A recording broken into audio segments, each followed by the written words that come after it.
Welcome back. This is WION Speed. Let's get you all the top stories we are tracking at this hour.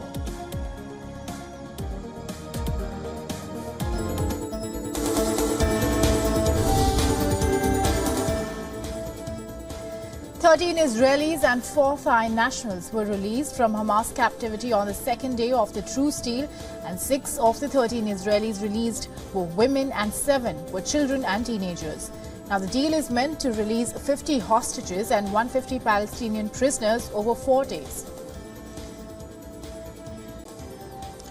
12 hostages were received at Sheba Medical Center, and none of them were in need of urgent medical intervention. But the manager of the hospital said that days in captivity have left their mark on them.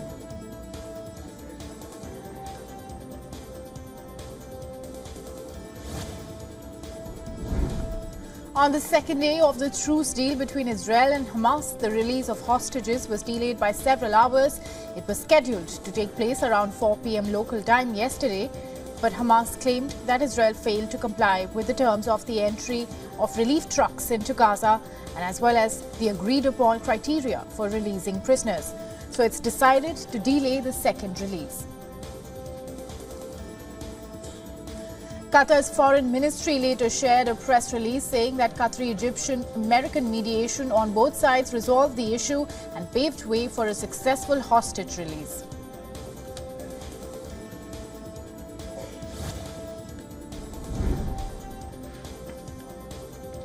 After the temporary ceasefire between the Israeli forces and militants of Hamas continues, conditions at Gaza City's largest hospital, Al-Shifa Hospital, revealed scenes of chaos with patients in beds outside in tatters after evacuation. 100 patients and healthcare workers were left at the hospital during the armed conflict between Israeli Defense Forces and Hamas militants. WHO spokesperson said that the agency was working on further hospital evacuations as soon as possible, voicing concerns for those left behind at Al-Shifa.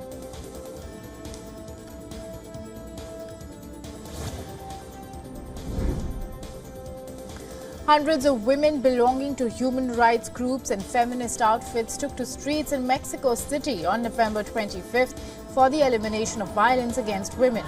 To showcase their anger and agitation, the protesting women knitted a huge red hat highlighting and representing the blood of gender-based violence victims. Meanwhile, in Madrid, thousands of protesters took out a march in protest to mark International Day of Non-Violence Against Women. The protesters also expressed their solidarity with Palestine by waving Palestinian flags and staged a performance.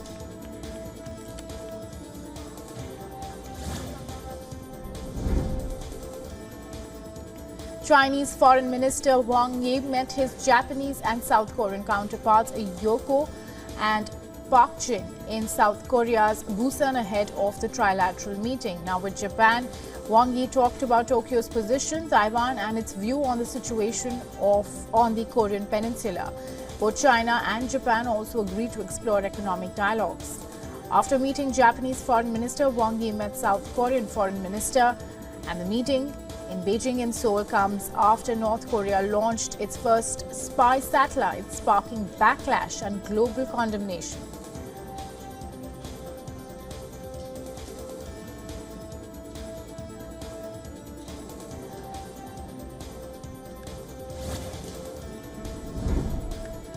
Today, it marks China's widespread protest against zero COVID policy and measures. In Shanghai, heavy police presence was on the road where the historic protest took place a year ago, and the agitation started as vigils for fire victims in Xinjiang morphed into calls across various Chinese cities to end government-imposed zero COVID policy and became China's most widespread demonstrations in decades.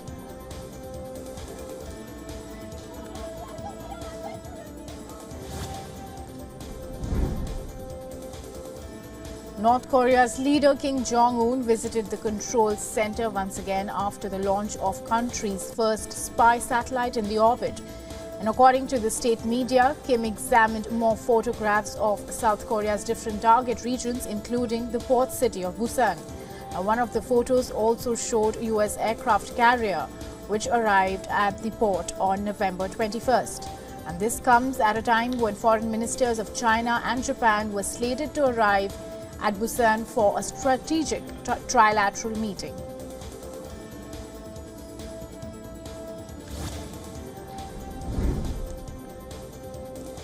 Hundreds of protesters took to the streets in Berlin, urging the government to stop supplying weapons to Ukraine and cut its military expenditure. And this comes amid concerns over a longer than expected recession brought by the country's continuous military aid for Kyiv. People from various sectors joined the rally, showing their displeasure against Olaf Scholz's coalition. And the agitators displayed slogans such as diplomacy, not weapons, and denounced NATO's role in fueling conflicts.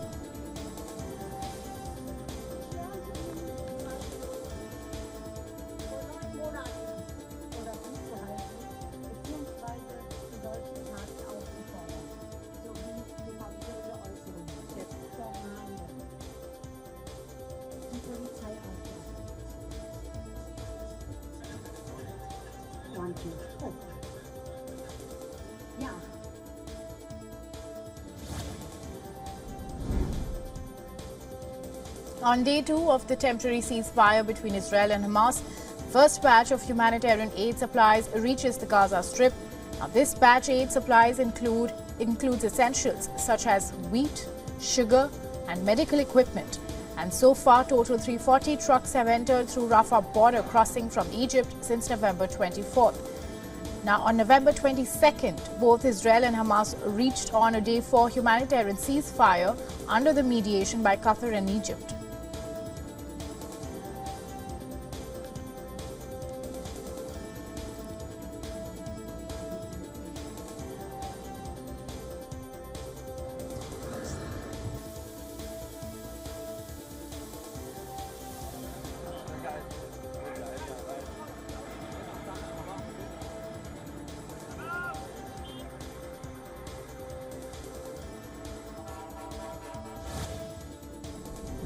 A statue of a Ukrainian prisoner of war was unveiled on November 25th, who was executed on camera by Russian forces.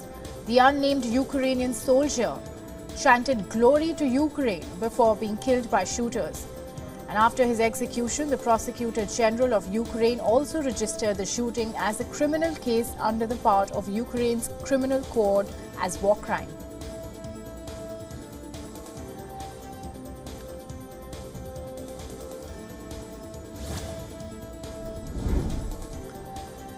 Ukrainian President Volodymyr Zelensky addressed the International Summit on Food Security in Kyiv and asked for support from partner nations to guard their airspace in order to increase the grain production capacity. A major exporter of grain, Kyiv has been exporting its produce through Black Sea after Russia's withdrawal in July that allowed grain ships through blockade. Now, Zelensky's appeal comes after Russia air raided Ukraine with 75 armed drones, and this is being seen as the biggest drone assault so far in the Russia-Ukraine war.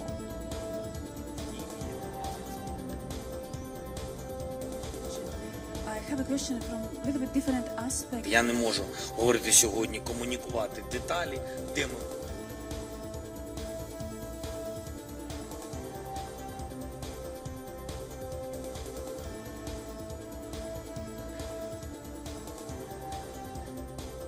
Президент Латвійської Республіки Едгарс Рінкевич. Зрозуміло, що в Києві є дефіцит з ППО. I have a question from a little bit different aspect. Я не можу говорити сьогодні, комунікувати.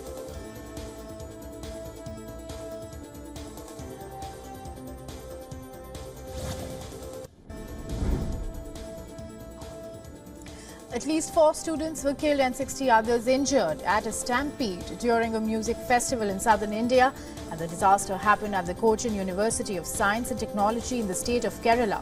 Students were enjoying a live musical event that was interrupted by rain. The audience scampered for shelter, and that resulted in a stampede.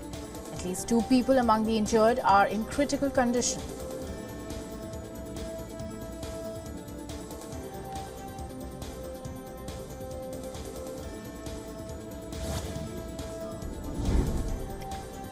It's been 2 weeks since a major tunnel collapsed in India's state, Uttarakhand, and the rescue operations continue to pull out 41 workers who remain trapped under the debris in the Silkyara tunnel.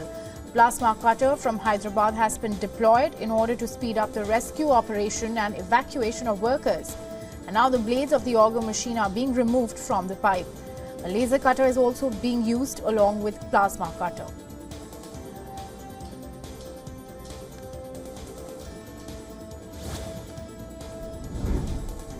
Eleven people have died after a fire engulfed a shopping mall in Pakistan's largest city, Karachi. According to Pakistani media outlet, the fire started in morning at Karachi's RJ shopping mall.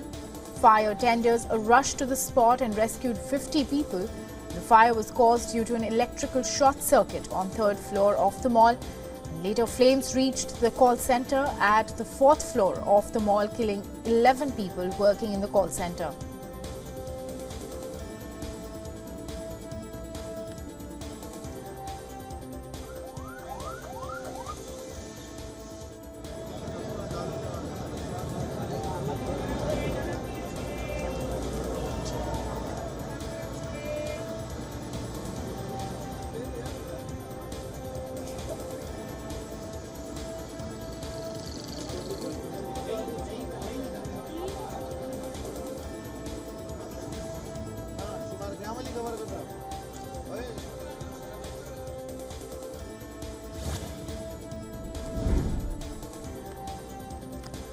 Thousands of Argentine women marched in Buenos Aires on Saturday to mark the International Day of Non-Violence against Women this year, and the anger from demonstrators was aimed at the country's president-elect Javier Milei. Now, Milei won a runoff last Sunday and will take office on December 10th. The march started at the Plaza de Mayo. Protesters said that they would not take even one step back in rights that they have worked hard to achieve, such as abortion. Now, remember, Milei has spoken out in the past against the abortion law enacted in 2021.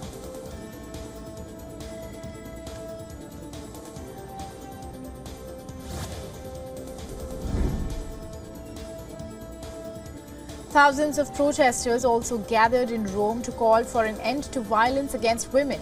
An eyewitness video showed large crowds of protesters chanting and marching through the streets of Rome. And the march comes after the murder of a university student earlier this month, allegedly by her ex-boyfriend. Italian lawmakers have vowed to clamp down on violence against women, backing a raft of measures to expand protection for vulnerable women at risk and prevent femicide across the country.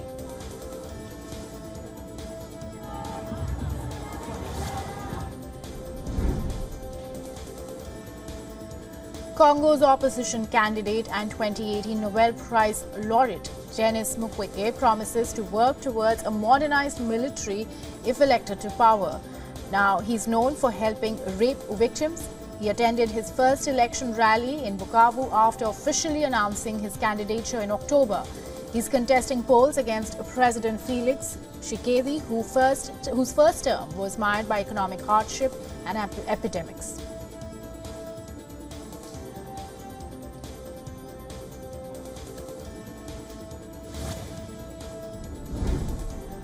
Senegalese rural women demonstrated in demanding climate justice. Now they say that they continue to suffer from the adverse effects of climate change. The march comes ahead of the upcoming COP28 summit to be held in Dubai. An environmental lawyer explained at the march that fighting climate change is very difficult and requires human, material and financial resources that the women don't have. And this is the third march organized by these women to demand climate justice.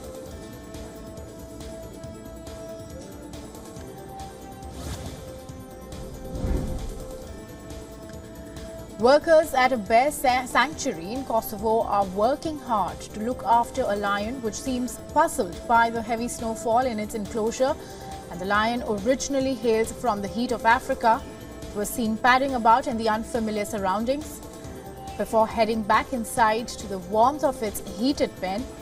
And after the winter's first snowfall blanketed the Pristina Bear Sanctuary, the staff found that at least 4 of their bears did not enter full hibernation. They said that the change in climate has had a significant impact on them.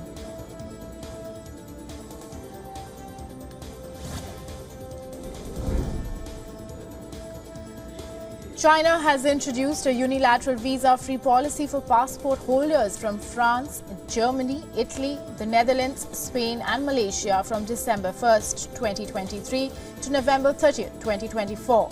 Travelers from these countries can enter China visa-free for up to 15 days for tourism, business, visiting relatives and transit. Now, the announcement has generated increased interest in travel to China, with online platforms reporting a surge in web page views.